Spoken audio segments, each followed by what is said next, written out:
And we are what? Live! Live! Hey, everybody. We're going to let some people come into the room. Hey. Happy Thursday. Can you believe it's Thursday already? Yeah. No. You know, I used to watch Bill Cosby and Different World on Thursday. Oh my gosh, that was the best. Exactly. And that's the reason why I picked Thursday at 8.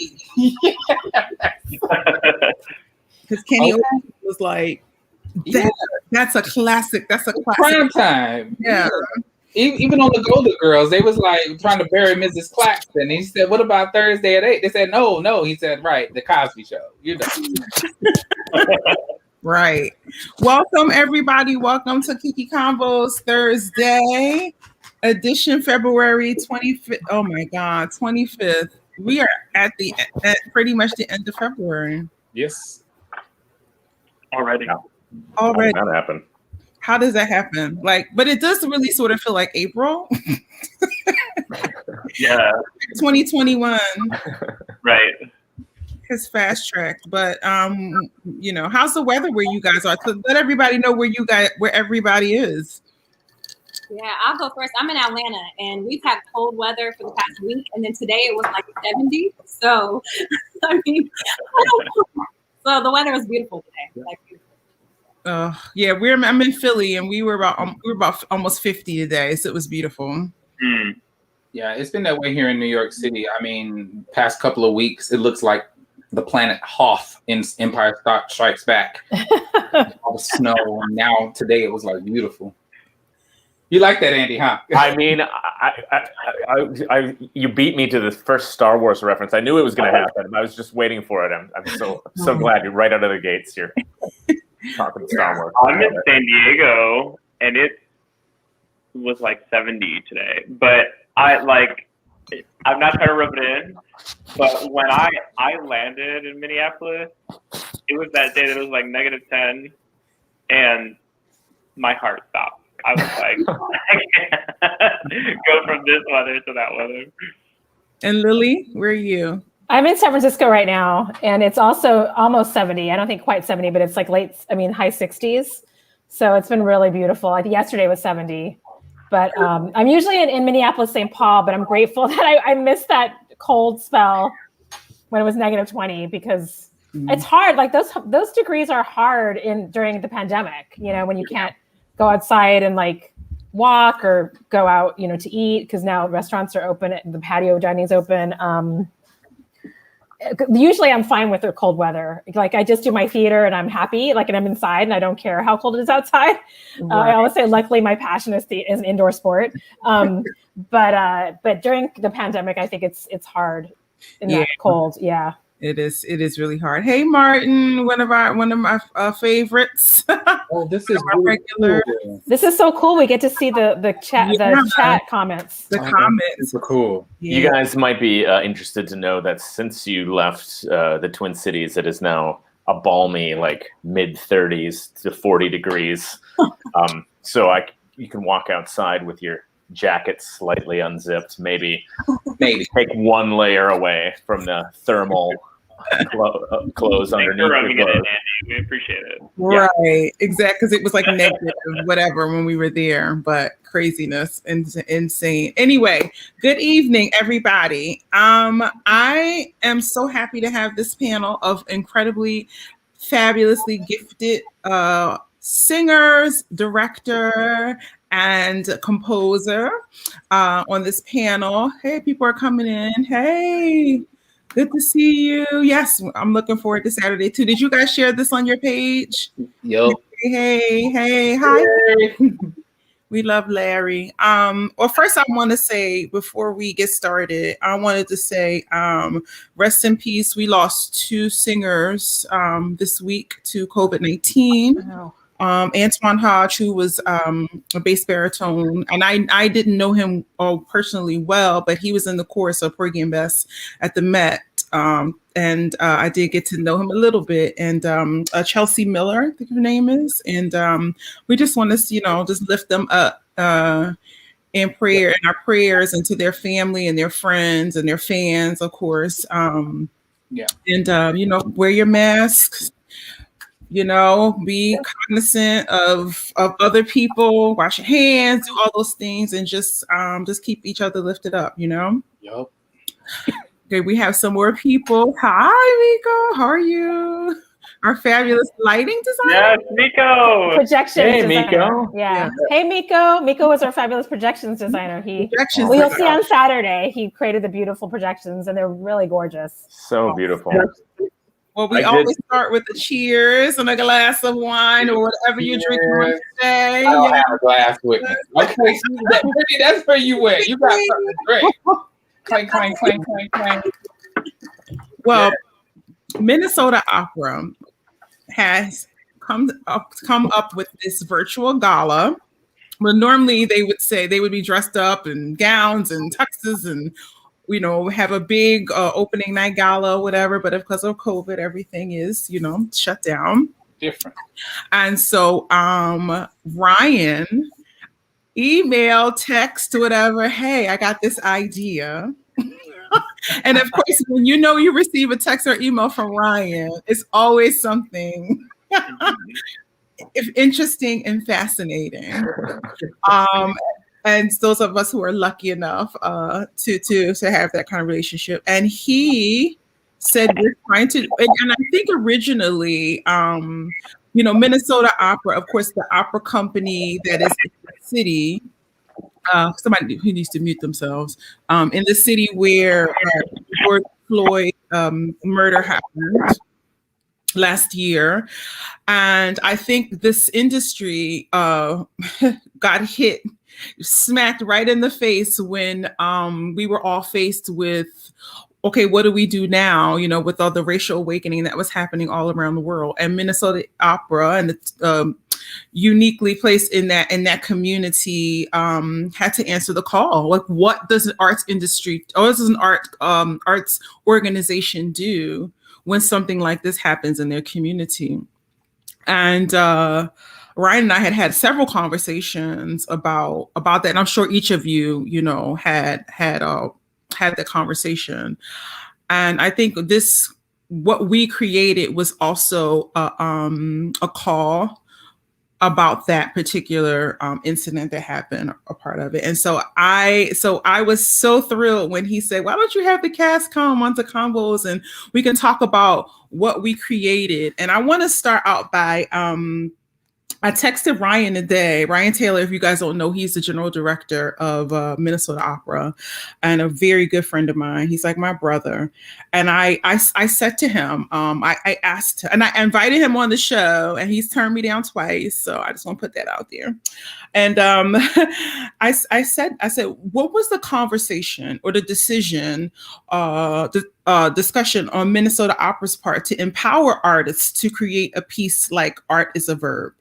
Is this the response to what is happening now, not only in Minneapolis and the Twin Cities community, but the world, and even the world of classical music? And his response was, I think we believed that listening to artists at this critical moment was important for us and the industry at large. I also think it's an acknowledgement that our responsibility moving forward lies not only in deepening the relationship we have with the communities that we serve, but also in listening to artists with whom we are invested. Let's just say that, listening to artists to whom we are invested, to make sure that our approach after the pandemic creates a safer, healthier environment for art making. That sort of environment will benefit everyone. I can't say, I can't even, there it is right there. And that also played into their response after all the black squares came up on social media from various companies. And, that didn't go over well for many people, but this is akin to their beautiful response to that.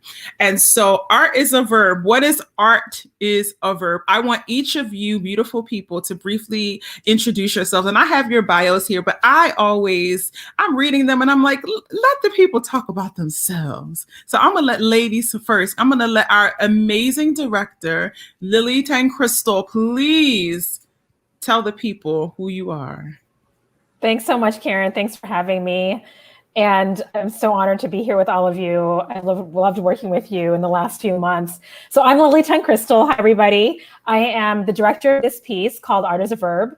And I'm also the artistic director of Theater Moo in the Twin Cities, which is an Asian American theater company, one of the largest in the country.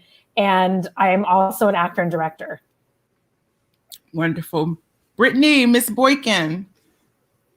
Hello, everyone. So good to be here. Thank you, Kiki. I'm an Atlanta-based composer, choral conductor, and pianist. So yeah, that's what I do. I'm also just a choir director at Georgia Tech and Agnes Scott College, but also the assistant for Spelman College. So that's what I do here in Atlanta. Amazing, amazing. Andy A. Tenors first. I mean, this show is just like, there's so many Andys in the cast and also like involved in the show. It's been like the most hilarious, amazing experience. I'm Cuban, and I grew up in Miami, but I've sort of been all around for school and stayed in the Midwest after I married my husband. And I'm a tenor. And I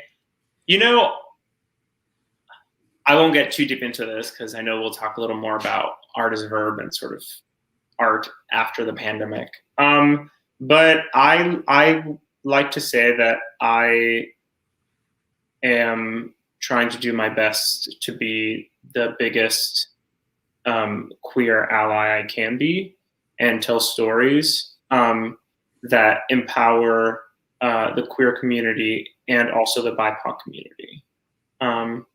As a member of the Latinx community, I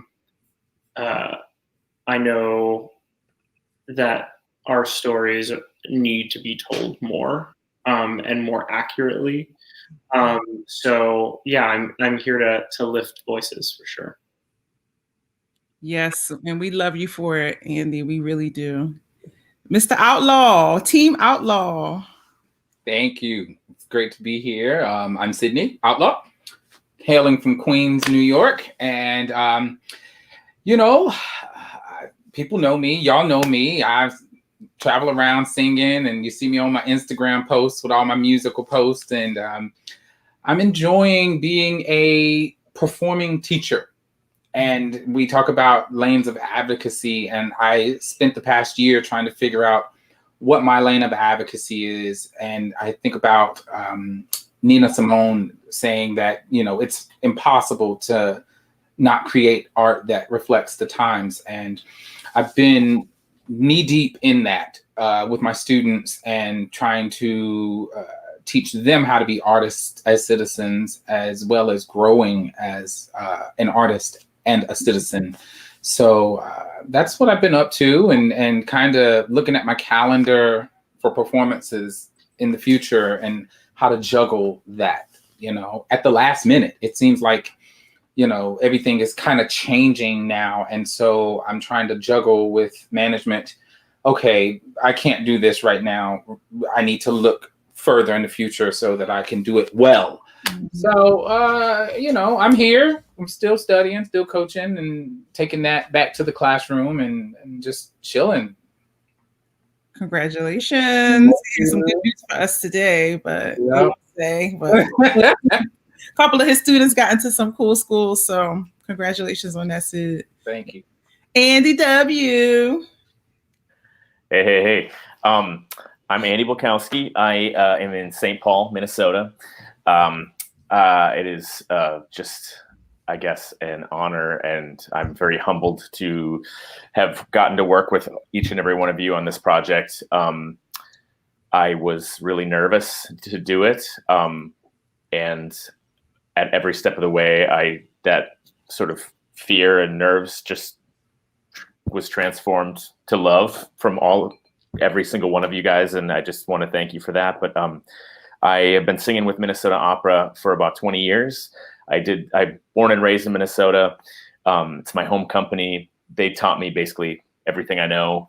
I did their Young Artist program for 3 years, and they've hired me I've been lucky enough to work there almost every season since I've been a professional singer, and it's just the company means everything to me, and this project is, I think, something that the company and all of us should be really proud of.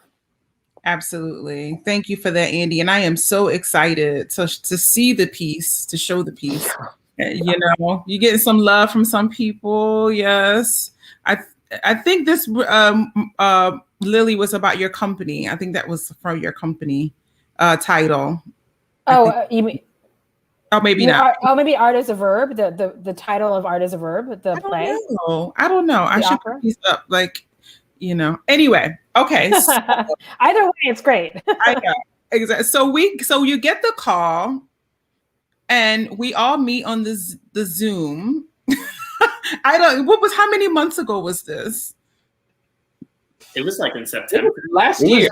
It was before that. I think it was in July or something like that. Yes. Maybe. Yeah, I think it was in the summer. In the summer. We get the call to do this thing, to create this art, right?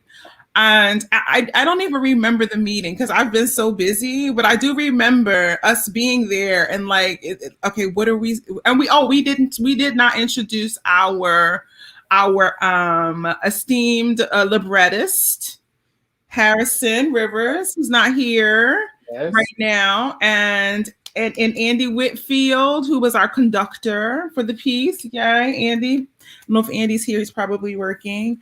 But so we get the call and we all text each other or call each other afterwards. I know the singers, we were all like, what WTF are we doing?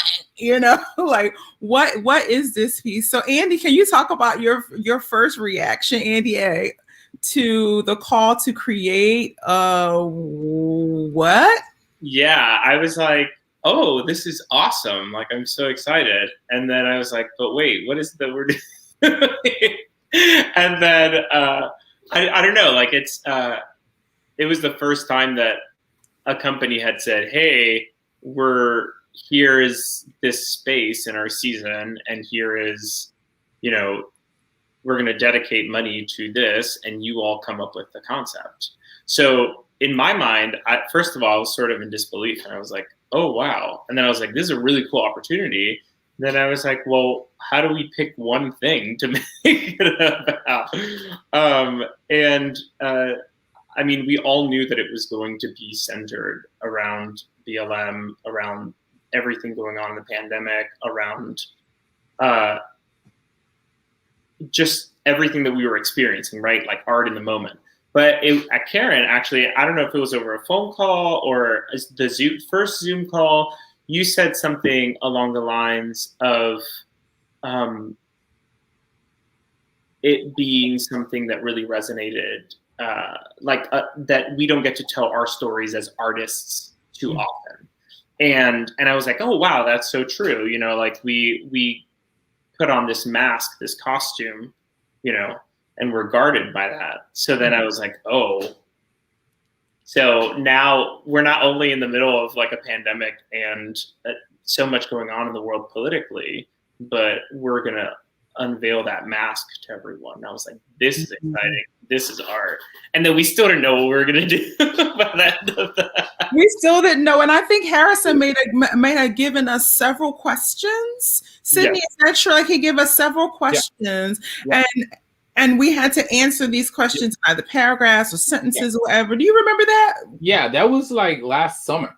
And he gave us these questions because remember, it started out as an infinity group.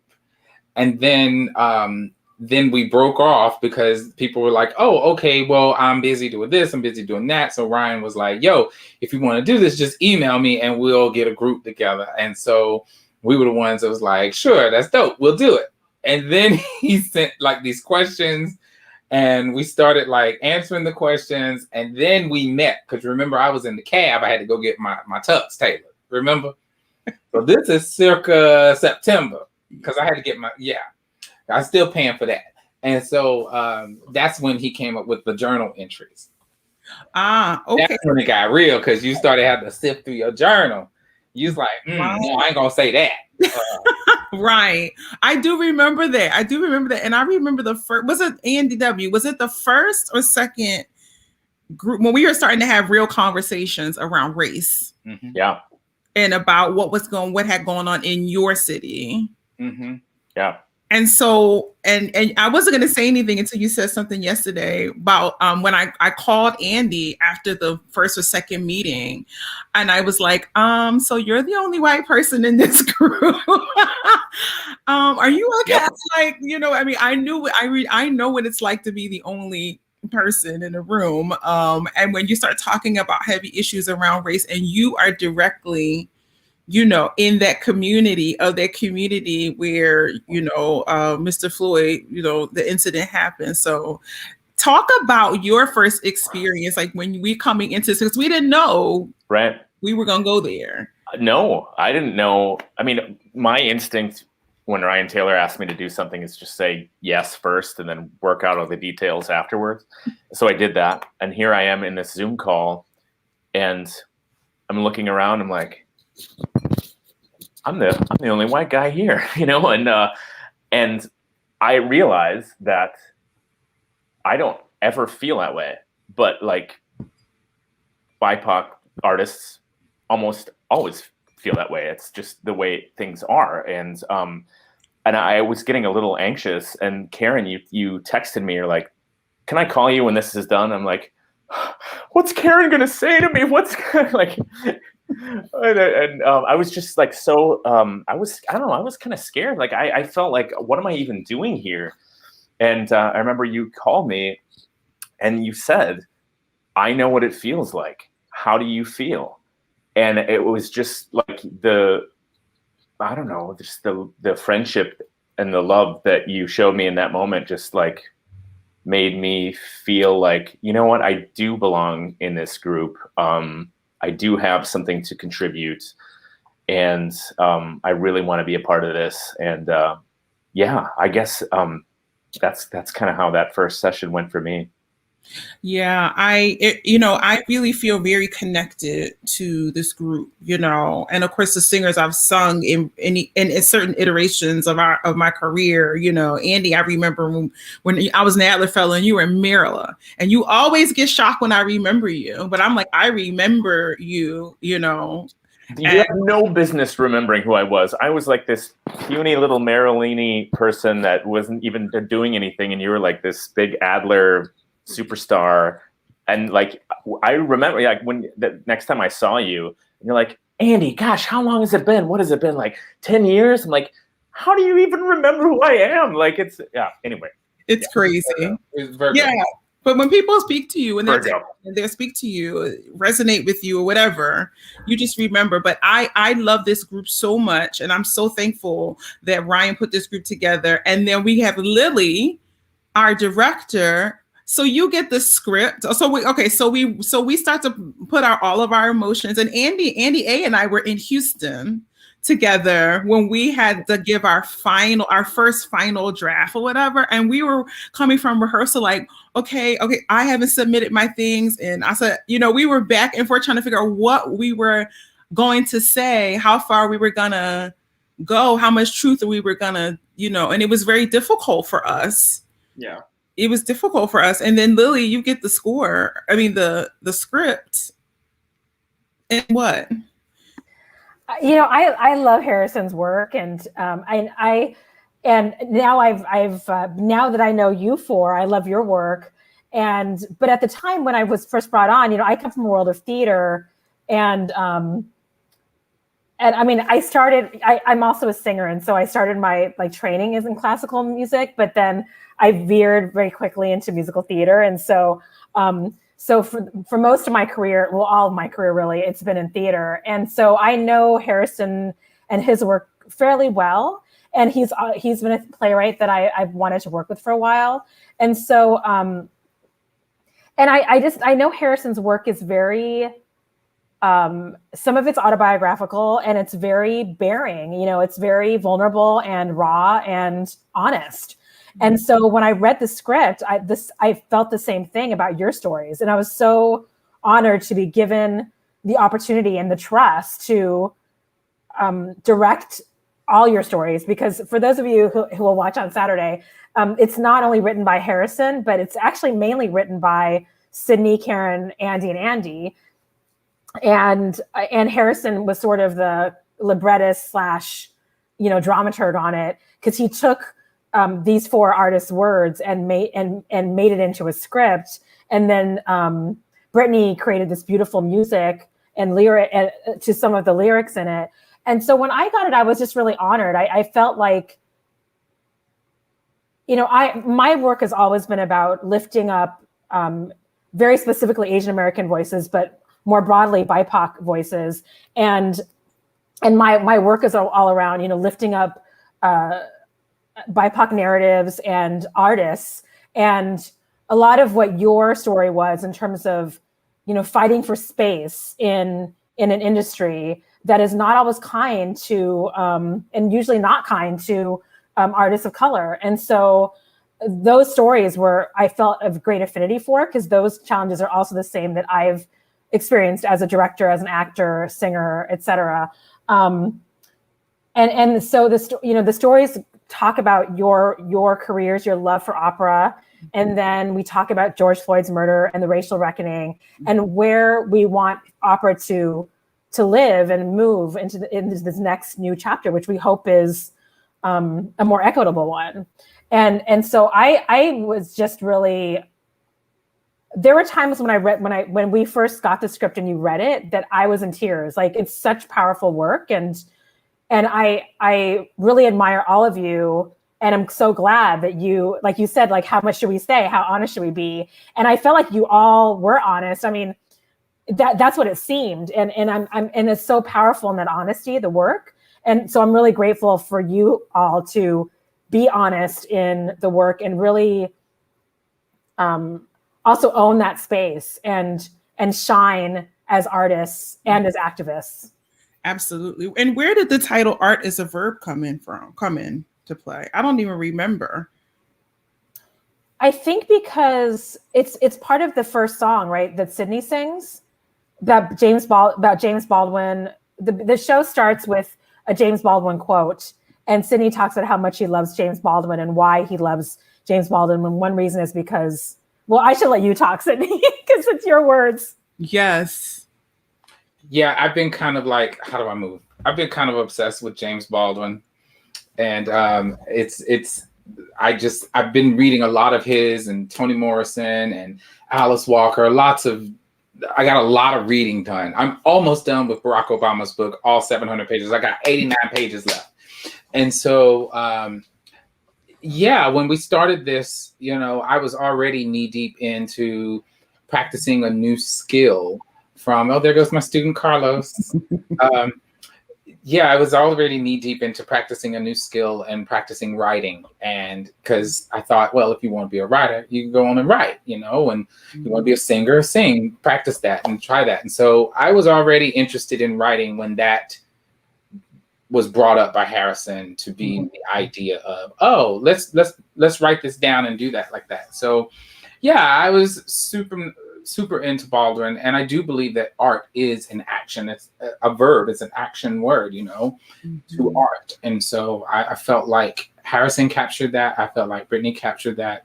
And so it was, Brittany, I felt like you studied my voice. You said that yesterday, and we talked to the board at Minnesota Opera yesterday. And by the way, we love Minnesota Opera. Their board is absolutely, and and I wanted to. Next, I was going to bring Brittany, and thanks Sydney for the for that intro. But Miss Brittany is from the choral world, as she said yesterday. Well, I normally write for chorus, and what a beautiful soloist. Beautiful compositions for soloists that you wrote, and I was a little bit reluctant the first time you wrote my song. I was like, what? I was like, I was like, I know. Can you rewrite? But it was beautiful when you rewrote it. I was like, that wasn't even what I was thinking, and you rewrote. So please talk about how you got into this crazy opera circle. Yeah, no, I mean, I think it just. I honestly don't. I don't know. I mean, I know that yesterday Ryan said that you suggested my name to Minnesota Opera for this project, and so I'm grateful for that. But yeah, this was my first kind of introduction to writing something in the opera world. I was kind of first introduced to opera really with. So that's my mom. That's your mom. Yeah, I wanted to put that up there. Hi, Mom. And of course, my brother Tim. So I was gonna bring him up. Yeah, like I've been loving and supporting him and some of the singing that he's done. Tim, I love you. Yes. Tim is your brother? Yeah. Well, I mean, from another mother, but that's my best friend. Okay. Yeah. So Tim, phenomenal tenor here in Atlanta, and yeah, he's kind of brought me into the opera world. So I've seen opera, but I don't think I've ever thought about composing in the opera world. So when this project came and Ryan called me and all the other team members, I was like, are y'all sure? You sure you want me to write it? So yeah, and I mean, we just had conversations back and forth, and then I got the script from Harrison, and then similar to Lily, I sat with it for a while, and it had me all over the place emotionally because your stories were so powerful, they were so raw and real, and so of course I felt the pressure mounting, and I was like, oh my gosh, like this is for real. So I just tried to do my best to make sure that I honed in on each of the stories, each of the lyrics, and try to capture the meaning, the theme, the mood, everything. And I try to do my best. So yeah, in regards to your piece, yeah, I mean, I just tried my best, and we had to rearrange some things, but I'm grateful that it still worked out. You did beautiful. You did a beautiful job. You captured the emotion amazingly well. Yes, Myra. I know, right? We love that. We love that. Oh, so, thank you. We forgot to mention, we forgot to shout out our maestro, Joseph Lee, who's not with us. Unfortunately, we don't know where Joe is, but he's fantastic. Fantastic. He's in Texas, I think. Oh, yeah. So we got to make sure he's okay. We'll send him a message. Make sure he's okay. So I remember the first reading, and of course, I was like late to 2 readings because everything is so crazy in my life right now. And I was bawling, crying, reading my words. I think the first day I like angry and I'm crying and all this stuff. I was just so filled up with so much going on, but it was surreal for me to read my words. I have to say, I was not prepared for the emotion, the different emotions I would have when I started to read my words over and over again, and I kind of relive and experience that. Did any of you guys have that same experience? Kinda. Before I started this project, I journaled. I got like volumes of journals, and I would just journal and move on. But this project made me start to go back and see where my head's been. Kind of like the Jill Scott song. She says she's been going back, looking at her journals, seeing where her head's been. Mm-hmm. And I understood that lyric in her song better through this project. This made me go back and read my words and be like, damn, did I say that? Oh, I was really hurt or really angry, or, oh, wonder what this ... was. Probably an email from my student or a phone call. And I had, but this project definitely added that layer to my private practice of writing. Andy A, what about you, Andy A? Yeah. For me, it was like, well, first of all, it was weird reading my words back. And I feel like I was sort of reliving the emotions that I had when I wrote them. Because I sort of wrote it in 2 pieces, both of which were like really emotional times. But it was interesting because the tired piece, the tired text that Brittany ended up setting beautifully to music is sort of the like most emotional part of it for me. And I actually said that text, I never wrote that text. I said it aloud when we were like on our 3rd group Zoom, and I was like sitting in like the empty apartment, And like, I was just like, I'm tired of this, tired of that. I started like word vomited. So when I read it back, I was like, oh, I never wrote this, but Harrison was like taping it and like wrote it down. And it was hard for me to connect to that text, actually reading it back, until just before we went to, I went to Minneapolis, and Josh and I were actually like out at the beach wearing a Speedo, as one does. And we got just like annihilated in public by some guy that was like, called us faggots and a ton of things.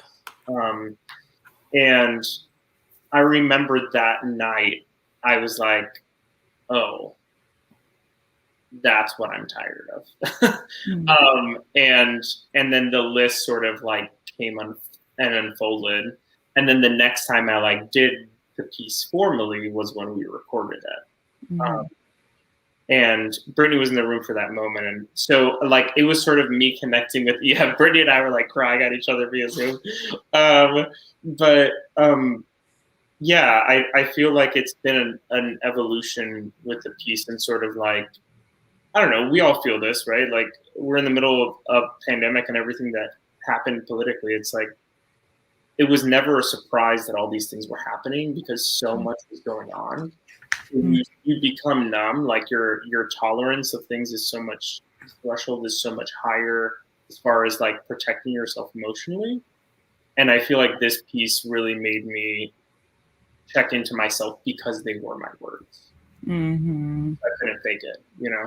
And if I can add, I will say, like, your piece was probably the most challenging for me because it was so emotional. And so I'm an emotional person. My family know that, like my friends know that. It was very difficult. And I think what I thought about was like, how do people want us to focus on self-love and self-this when the world is constantly telling us, well, you're Black, or you're a woman, or because you love differently, that it's a negative thing. And so it just, I don't know, it just seems kind of, I don't know, it was very emotional, it was very honest and raw, but it was challenging for me to Well, thank you so much for allowing yourself to go there. I mean, you can really feel it in the music. It's one of those, it just like Sid was saying, it felt like it was written for the moment. Like somehow you like saw the moment that I was saying those words and captured it.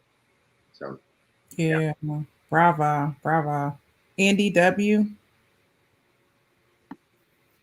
Yeah, same for me, Brittany. I mean, when I first looked at the score for my song, first of all, I had no idea. I mean, as singers, we're so used to taking a score, learning it, learning the words. How do you pronounce the words? What are the notes? What are the rhythms? Am I doing it right?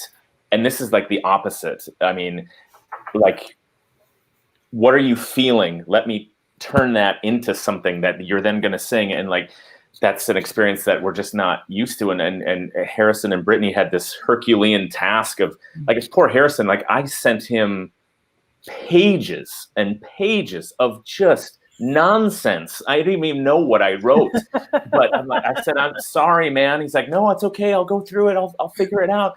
And somehow he picked something that made sense out of just like paragraphs of nonsense that I wrote. And I purposely, for our first read through, I hadn't read it. I hadn't read a lick of it. And I had a similar reaction when I was listening, first of all, to all of you guys. And then when it came to and hearing the flow of it. And then when it came time for me to deliver my part, I was not prepared for how emotional I was going to feel about all of it. And then when I got Brittany's score, it was like, I mean, Brittany, I've never met you before this. I think I sent you an email saying like, whatever you do, don't make me sing this one note on this one vowel because it's my ugliest note. And I thank you for not putting that in my song. But I don't know. It's like you knew me. I looked at the score and this beautiful piece in F minor, and it just like hit me right in the heart, and it just, yeah, I don't know. It's like we've known each other for 20 years. It was magic. It's a magic trick that you did. It's not a magic trick because you know what you're doing, but you understand what I'm saying. I mean, it was just it's so I guess intimate, you know, and the same with the script. And I don't know, I think it's easy for us as trained opera singers, where we have this built-in distance between us and the audience, to not be intimate. And everything about this piece was intimate and vulnerable. Sharing our own stories, having a camera this close to our faces, just, you know, having people like Harrison and Brittany take our words and create beautiful art out of them. And yeah, it was just, I don't even know how to describe it. It was really kind of a moving experience. Yeah. I didn't know what to expect. I wasn't prepared for kind of how meaningful it was going to be. Mm-hmm. Yeah, I mean, I think because of the pandemic, I was kind of forced to go inward and go more into myself, deeper into myself than I've ever done. So yes, because we had never met and I've never had the privilege of meeting you or working with you all, like the only way I could get to know you was from the text. And because again, you were so open and vulnerable, I felt like I was connected with you all. I felt like I was learning your truths and knowing and understanding you. So it was just beautiful the way that you all conveyed all of that. Yeah. Was there something about somebody else's story that stuck out to you? Oh, I mean, everybody. Like, pick one instance where you feel like there was something about someone else's words that stuck with you. No, not necessarily. I mean, just because they were all so different. But again, like I was just able to kind of really visualize and characterize you all for the music in that way. But they were all beautiful. Anybody else? I don't want to give away spoilers. I think the thing that I know we like tell people, we can't really say. Right. But the one for me, Karen, is I don't even want. There's a particular thing towards the end of the piece that you say that I think is so. It just really stuck with me, and it's just about how you feel in this moment and the conflict you're feeling. And I don't want to say anything more than that because I want people to experience it in real time. But that is one among many things. I mean, everyone had stuff, but that when I first heard you say that just like, yeah, that really hit me. That stuck with me a lot. Yeah, I hate to like be that, but that's my favorite part as well. Kiki, when you say that, I just lost it every time. I think that was the moment in the first reading where I was like, rip my wig off. Like want to like just tear the whole thing apart, you know, like it was crazy. It's crazy. How about you, Lily? And you don't have to have one moment because you're as the director experiencing all of us, you know? Yeah. And I would say there's so many, and I also don't want to give it away, but there, you know, a few, just the whole idea that Sydney starts us off with, that, you know, he loves James Baldwin because he believed in the power of the artist, and that artists had agency. And the fact that art is a verb, I mean, I still, you know, we talk about art being essential or non-essential, and I'm a strong believer that it is absolutely essential, and it can change lives and it can make an impact. And so I'm always for like art. I totally buy that art is a verb. It's all about action and I'm using art to impact the world. And so that really resonated with me. And also, you know, Karen and Sydney talking about your like the influence of not only Black artists on you, the Black singers that came before you, but also the teachers that influenced you. And I've been thinking about that a lot. I've been thinking about that a lot since we started working together, is that, yeah, I mean, most of I would say all of my career and training, it's been not with artists of color, not with, teaching artists of color. Like I've been in so many rooms with a white teacher and wonderful teachers. Like I'm really grateful to them. But it just struck me one day. I sat in my room and I was like, I've never had like an Asian American theater teacher. And I maybe had one Black theater teacher. And so that really kind of, it struck me because I've never had one, but also I never really noticed until recently, and how like there's something about, spaces, making them safe for artists to grow and train and become who they are, that is different when you have someone who looks like you to train you, or to look, or for even to look up to. Like when I was watching TV when I was growing up, there was no Asian American stars. It was like George Takei and that was it. So that struck me, and all of your talks about family and how like identity was really important to you and coming up through family really struck me. And I think there was a point, I can't remember who said this, and I think all of you said this at different points, but the idea that, now in this racial reckoning, the industry is kind of looking at itself and trying to keep itself accountable. And yet this work should have been done decades ago. Mm-hmm. It's like now that we're in a racial reckoning, then like we're getting called for the work, right? Mm-hmm. I think we talked about that. Karen, you talked about that. It's like, now I'm so busy now because everybody wants to hire us when like it shouldn't have taken this racial reckoning for that to happen. Right. Like we're all in the room, all of us in the room are artists, are strong, vibrant, talented artists, and we should be known for that, and not because we're happen to be an artist of color, or our work is not even looked at because we're artists of color. So that really struck me in the piece as well. Yeah, that's a wonderful segue into this question. This question that I had asked Ryan about what questions that he would like me to address, and his question was, which is interesting, as the head honcho, imagine there might be feelings around being paid to help a company raise money right now, right? Yes, as an artist, along with people are inviting us to have seats at the table and to give virtual offerings and all of these things where maybe those invitations hadn't come before. Not in this case, of course, but when there's so much need in the world and in the artistic community, a company is asking us to help them raise money. How do we all decide that Men Opera was worthy of our support? That's interesting question for the general director to ask you, right? Any one of you can take it. Well, for me, I was just there a few years ago as a resident artist. And I was there sort of at the beginning of what really felt like the company making big strides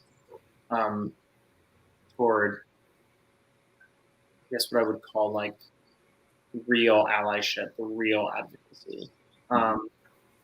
And my time there it felt like they were actually investing in me as an artist while I was there, instead of me just fulfilling, whatever cheap job a resident could do or like a young artist could do. It felt like they were investing in what I had to say and actually listening. And then since I've left, they've been nothing but supportive. So it wasn't just like in the moment, very fleeting.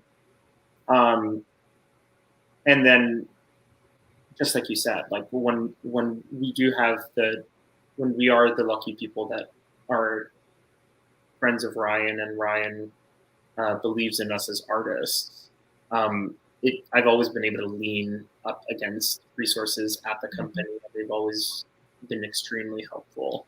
So I mean, like that, and then also I have heard from people within the casting realm and world that Minnesota Opera has been very consciously doing that. So it's not only like talk out of their mouth, it's been talked out of other companies and people in the business as well.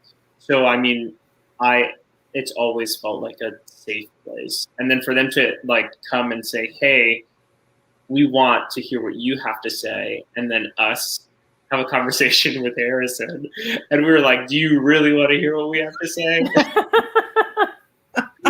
and they were like, yeah. And then like Kiki, you and I on the corner, Preston Street, that conversation that we had, wind blowing everywhere in Houston. I was like, do they really want to hear what we have to say? Okay. I was like, listen, Ryan already knows I'm going to say it like I mean it. Right. So if he invites me to have his table to say what I'm going to say, he already knows he's going to get it. We were sort of like, if you do it, I'll do it. Right. We did say that. I was like, all right, we're going to go there. Yeah. And then Ryan and Preeti and everyone was like bawling, and they were like, thank you, you know? So I think it's that feeling that you were describing with us that I'm sure I can speak for everyone on this, that we feel with you. It's that family feeling, you know? You can feel when someone's on your side, when someone's rooting for you. And that, I mean, that's really something that's unique about the company, and why like it felt like we could both be like, you know, let's actually be real with this. Yeah, exactly. Sydney, I know you wanted to say something.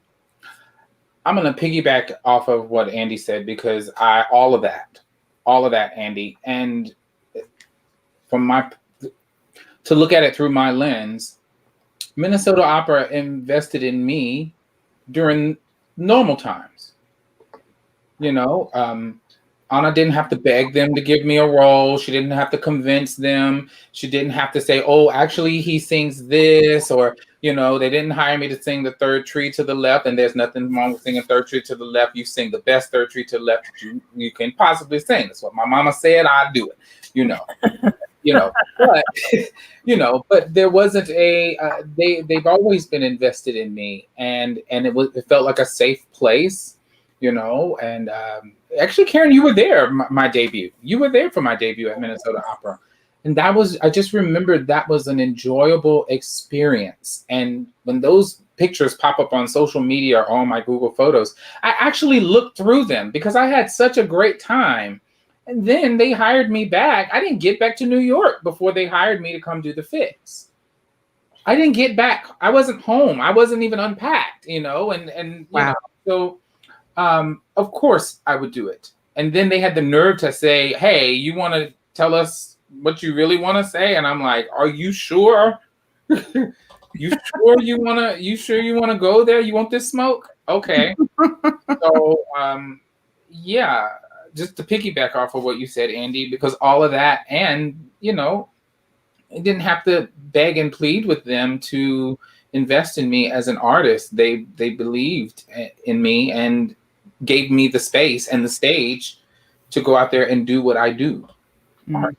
Really? Art. There you go. Art. So that's my reason, you know. So and I know Andy sings a lot, and I know at Minnesota, and I know this is Brittany's first time, but hopefully not the last, Minnesota Opera. But I want to talk about the idea of now how we've had to pivot, as everyone says, into virtual. I've had to do several.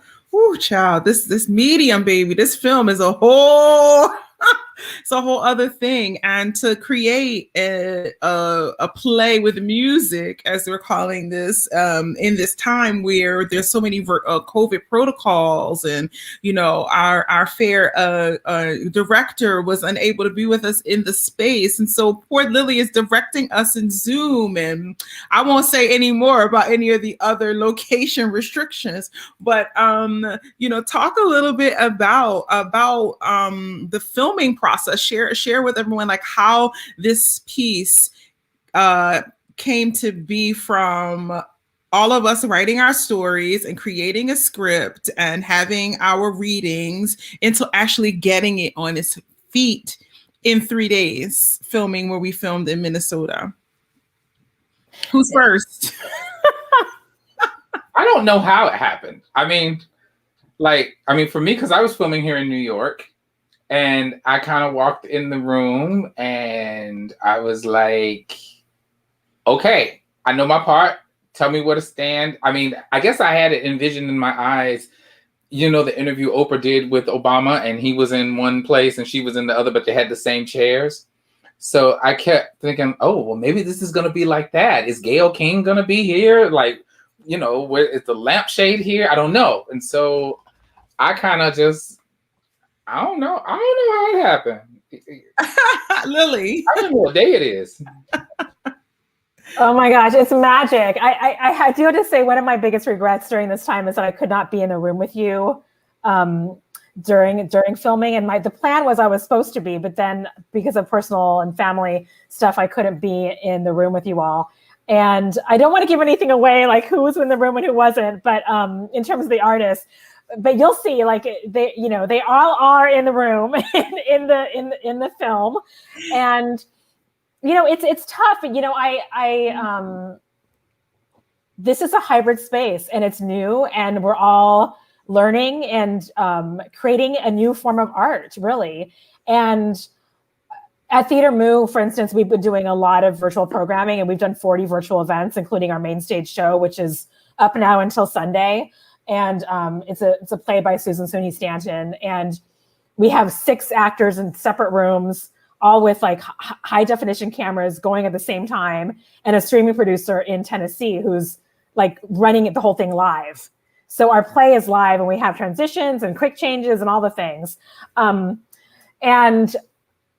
this was filmed, but I think that because I come from a video space. I was in video for a long time, so I produced and wrote for television mostly. And then while I was doing that, I was also doing theater, so I had a dual career for a long time.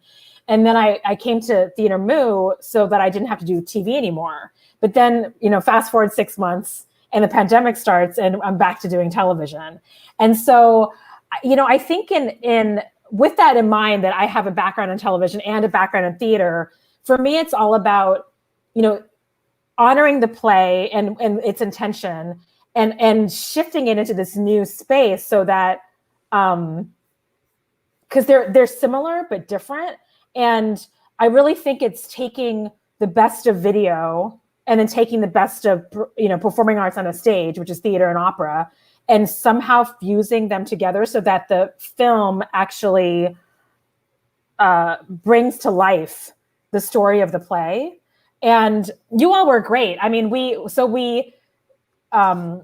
rehearsed individually at first. I spent like an hour with each of you. And then we did that a few times. And then we rehearsed together and did that a couple times. And so I think for me, the rehearsal process was very similar to theater, where you're in space with the actors for a certain amount of time, and you talk about the text, and you talk about how to make the text sing.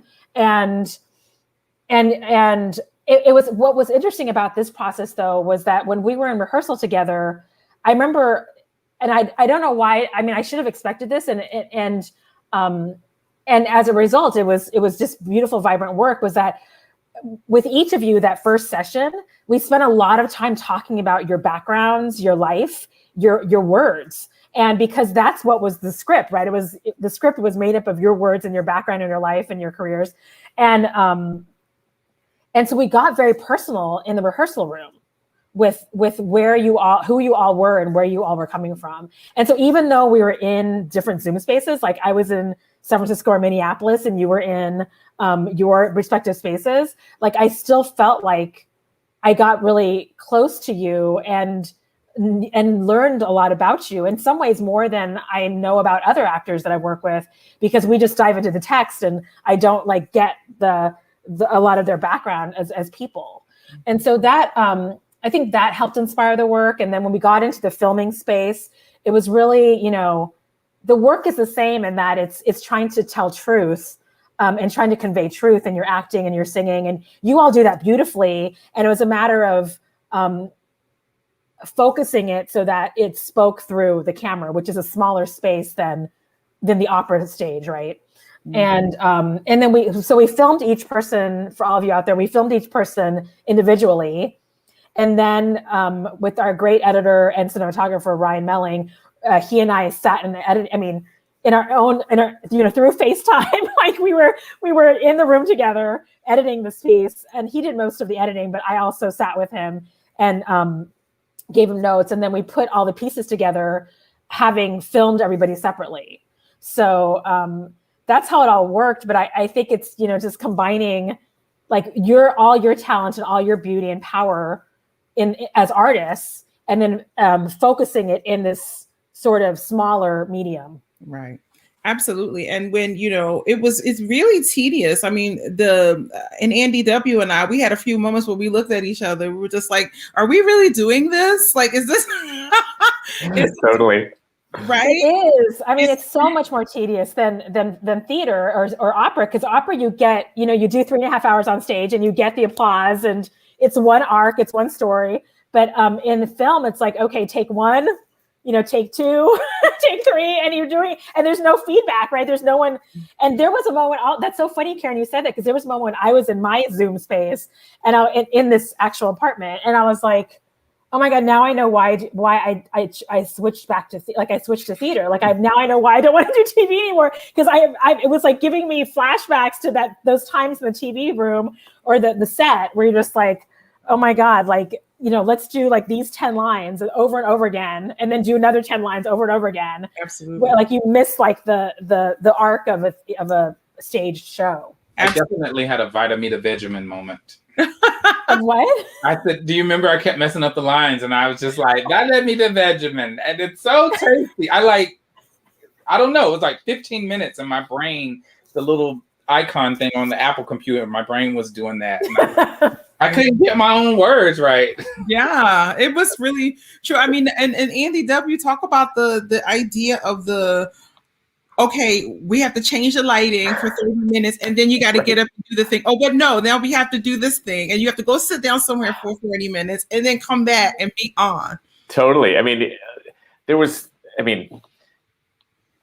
I think this is the art of true collaboration, right? And this is something that we don't always see as opera singers, because we stroll in, it's tech week. We're like, got our cushy 3-hour rehearsal, but everyone has been there from dawn until mid, they're slaving away, working hard, like trying to like get the set built and get the lights right and focus everything and do all the things so that when we show up, we can just do our job. Well, this situation where everyone was doing their jobs all in real time. So it's like, okay, Andy, sit here. All right, good. You know what? I don't like the way the set looks. Okay, we're going to change that. All right. Okay, now the lighting. Okay, all right. Everything's set up. All right. Okay, good. And then you go ahead, Andy, sing your thing. Singing, yeah, I really felt that. That was the one. That was it. I did it. Yeah, you know what? We're going to have to take that again. I don't think were the projections on? I'm not really sure. Yeah, Andy, could you just do that again? Yes. And on the inside, I'm just dying. Like, but that was the one. And then you try to do it again. And you're like, you know what, Lily, I need to do another one because that one was really crappy for me. And it's just it's not what we're trained to do. But I mean, if anything, it's a lesson in don't be less precious about your choices and just execute and just trust that what the work you've done and the thing that you came there to do, you can do it, and just do it. And, even if you think maybe that wasn't the perfect thing, like you just can't be too sentimental about each take, because we were running up against the clock on a lot of that stuff. So you just kind of have to just give it up, Yeah, I remember really. I'm doing a big aria in because along with Brittany's beautiful music, we are also doing familiar songs and arias and things like that in the repertoire. And Lily asked me, "How many times can you sing that aria?" And I wanted to jump through that computer and say, "Ma'am," I said, Okay, I can do 3. And that's it. And I think we did it twice. I'm so sorry, but I wanted to ask you so that we didn't like get, I'm like, we have 2 chances to get it. So we have to make them count, right? So I'm sorry. I'm sorry to all of you. You all did a beautiful job. Like, you all were great. And I know how hard it is to have a director through a Zoom camera be like, how many times can you sing that? And I'm sorry, we have to, the thing in the bay behind you wasn't working, so we got to get another take, or the sound was off there, or I want to switch the lighting. So yeah, you all did wonderful. We did do it twice. We did it. Yeah. I was like, I was like 1, but nothing. No, be nice, be nice. I think I can do 3 before it starts to really fall, like sound like complete shit, But that was funny. That was a funny moment. So what like the final product, and only Lily has seen the final product. So I mean, I want each and one of you to speak about what you feel like the final product. Like what do you want to see? What are your hopes?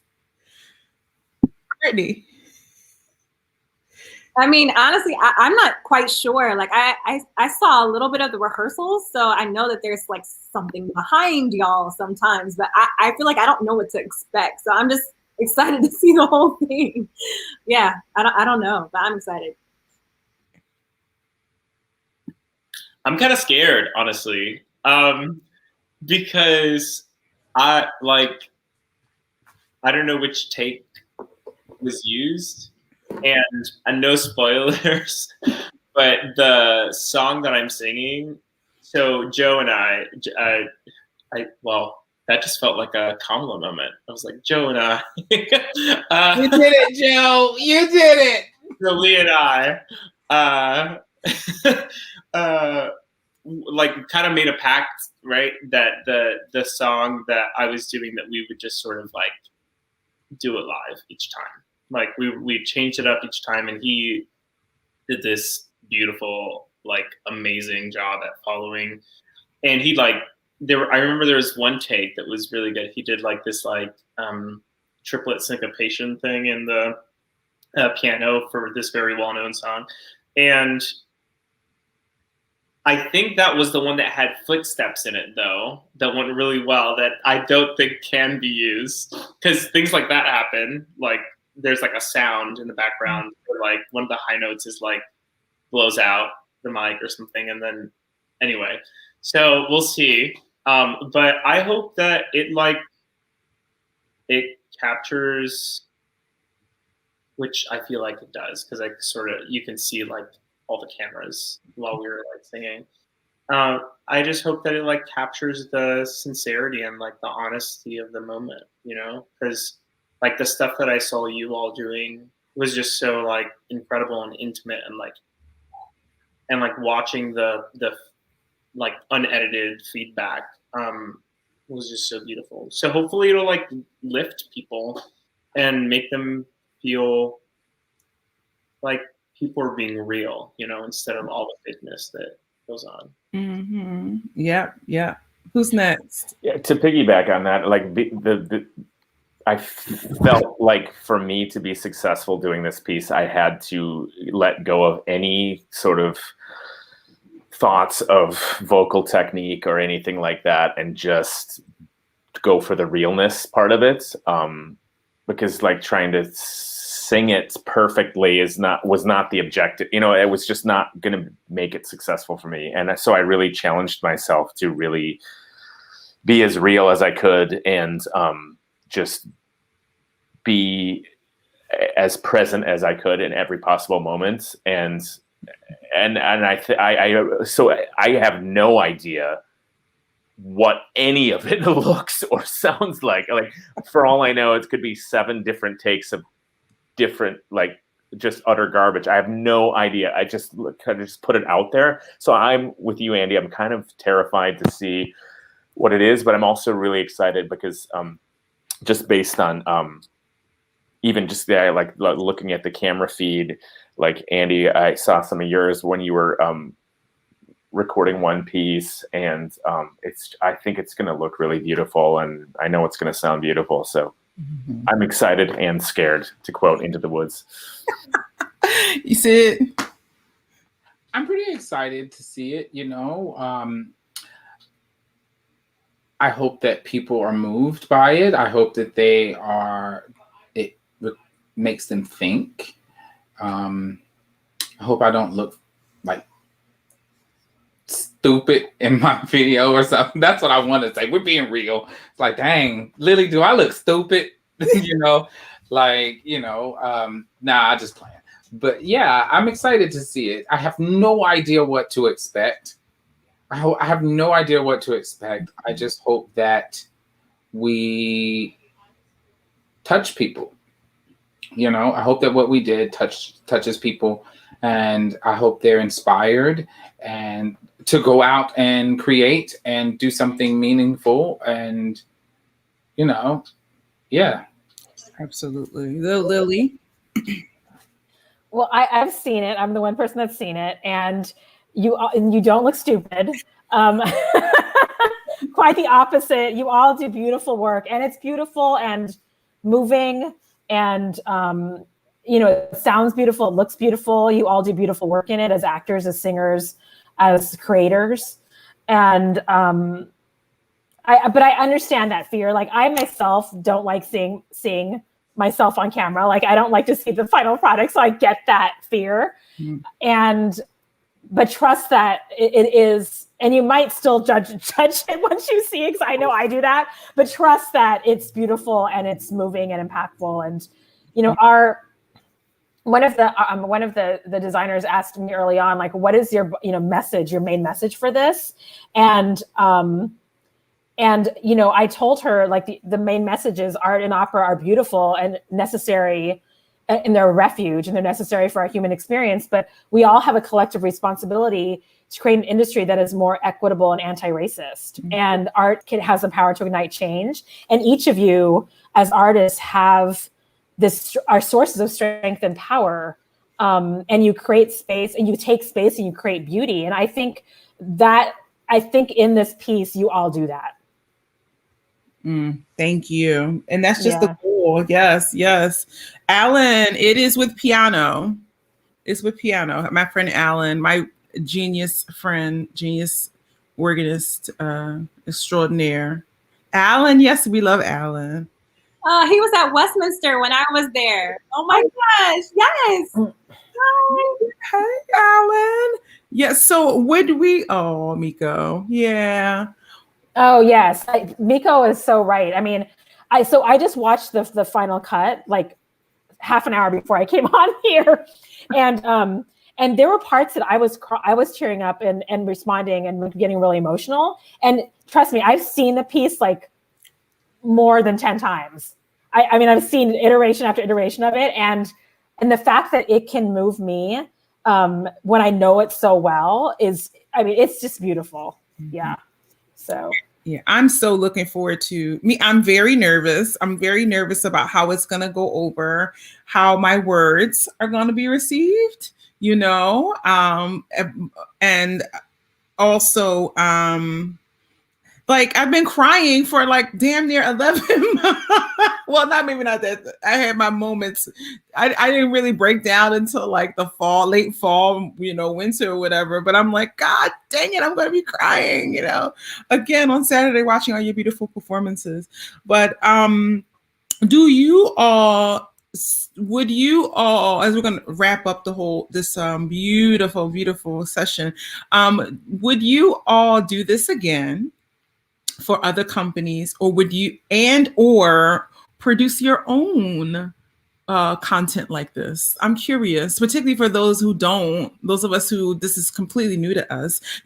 Brittany's a creator, of course. She brings things to life, and that we sing and perform. And Lily, director, she's in the process of doing that. For those of us who sing opera, full time, where we're singing music, other people's music. I wonder if you all would take up this charge and to create this kind of work.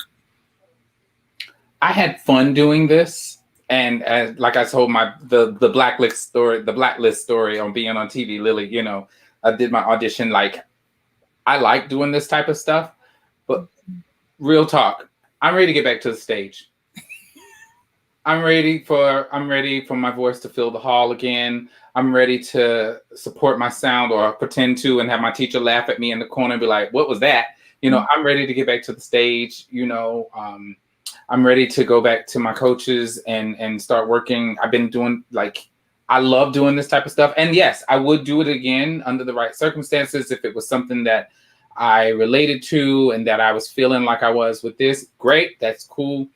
I'm ready to get back to the stage. Yep. Yeah, that's real. That's real. That's just, I mean, that's my honest, that's from the heart. I miss the stage, and I miss the conductor doing this.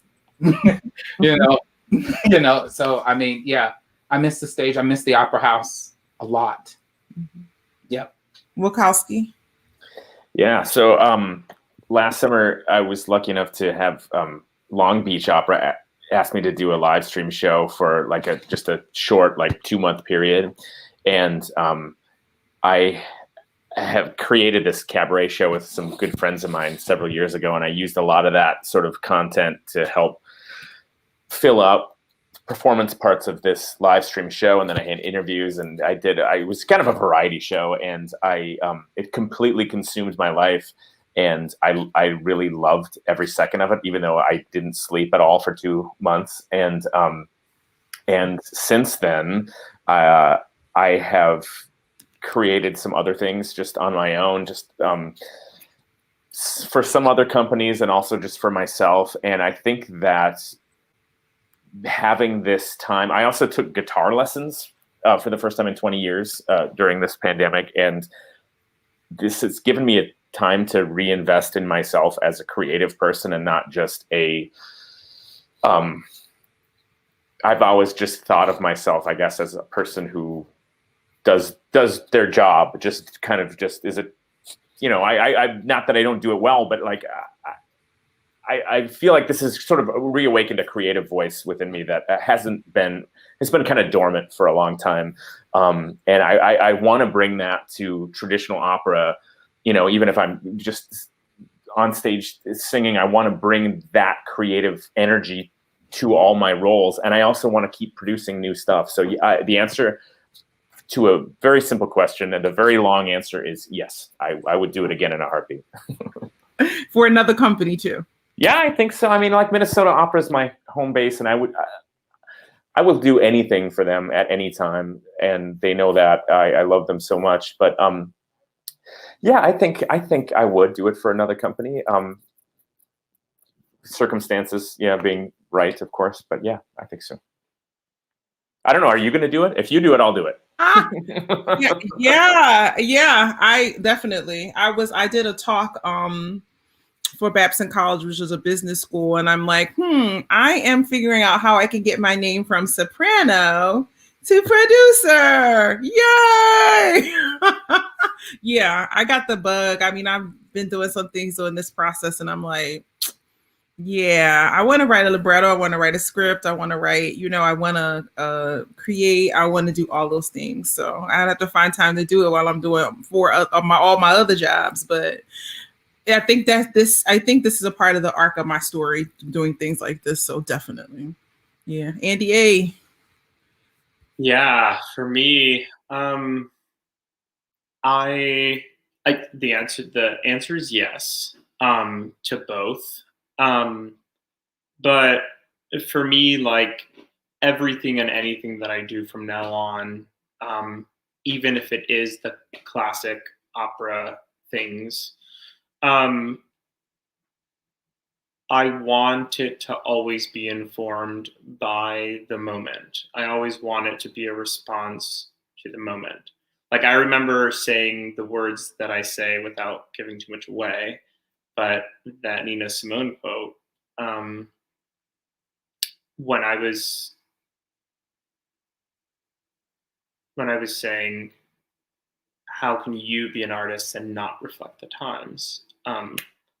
That was to me, because I felt like I've done myself such a disservice by not having made that connection from when I was 7-year-old singing, you know, Como la Flor, you know, and it has enriched my life to bring all of myself to what I'm doing.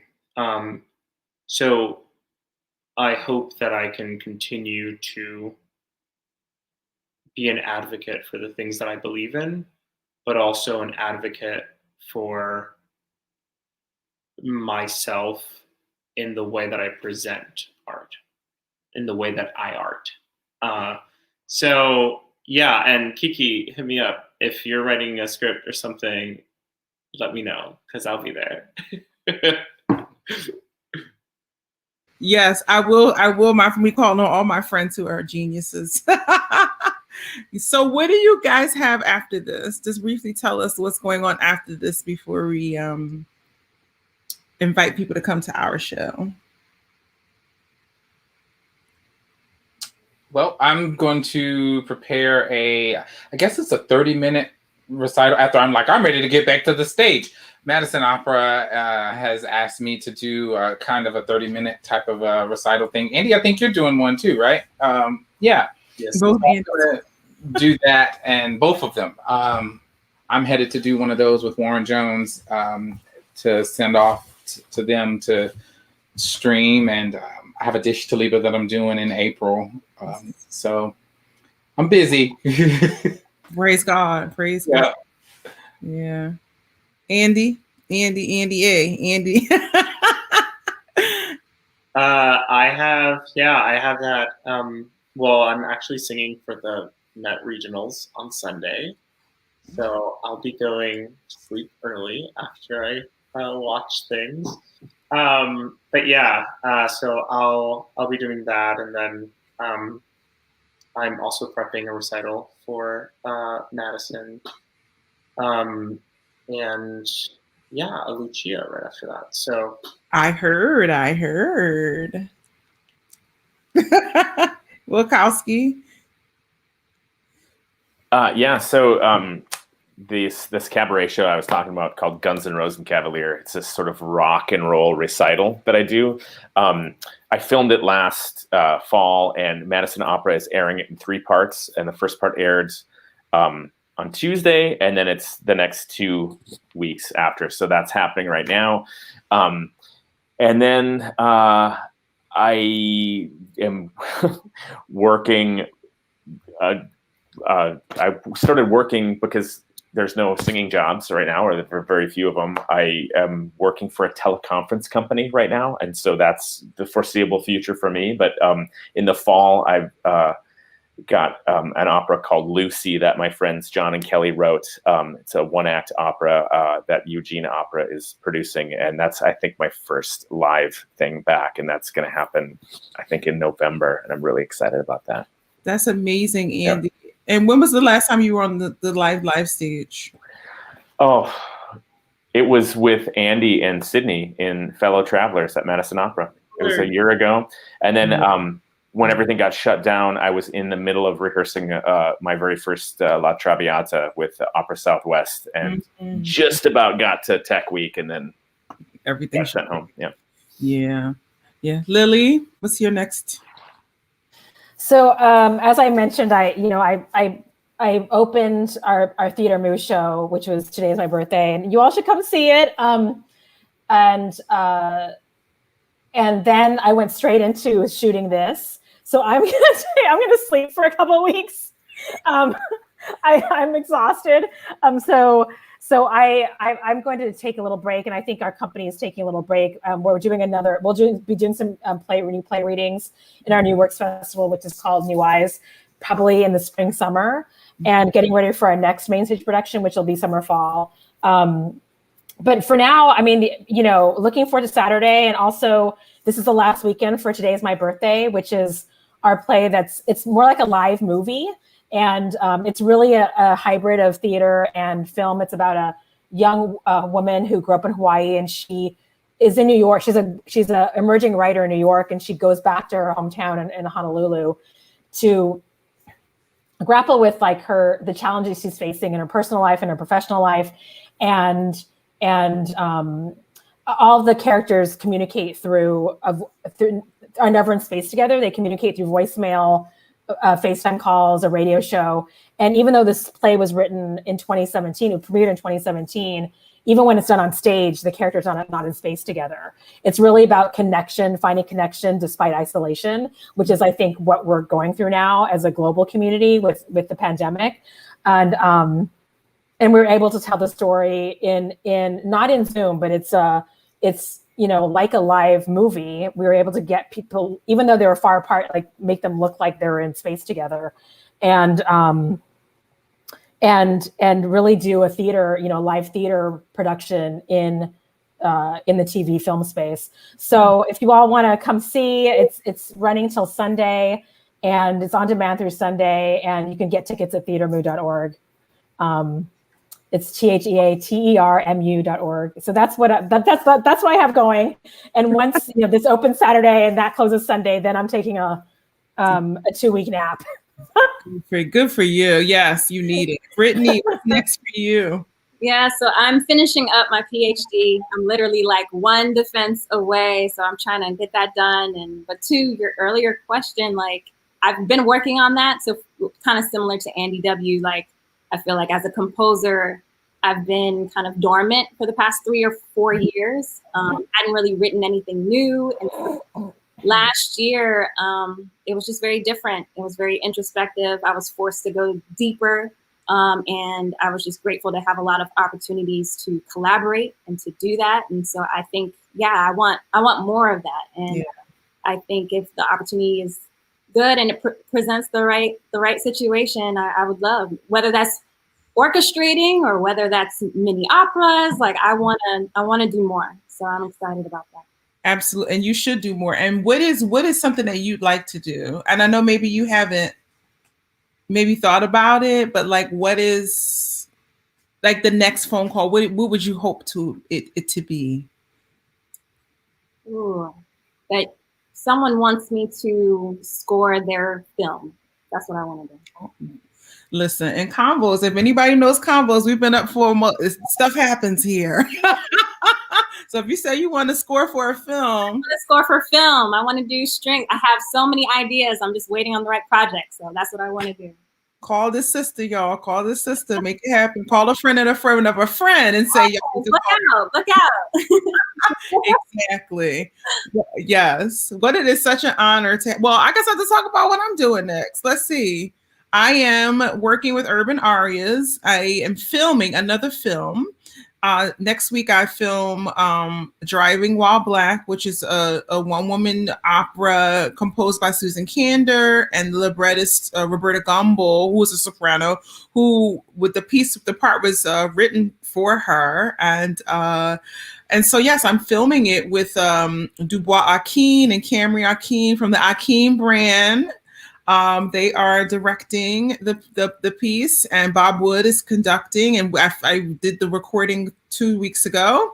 So I'm having to lip sync to myself, do this piece. So this is an interesting medium. I have to say I'm ready to go back to the live thing. But anyway, it is an honor to have you all here. I highly respect each and every one of you. I love you all. I look forward to the next time that we work together.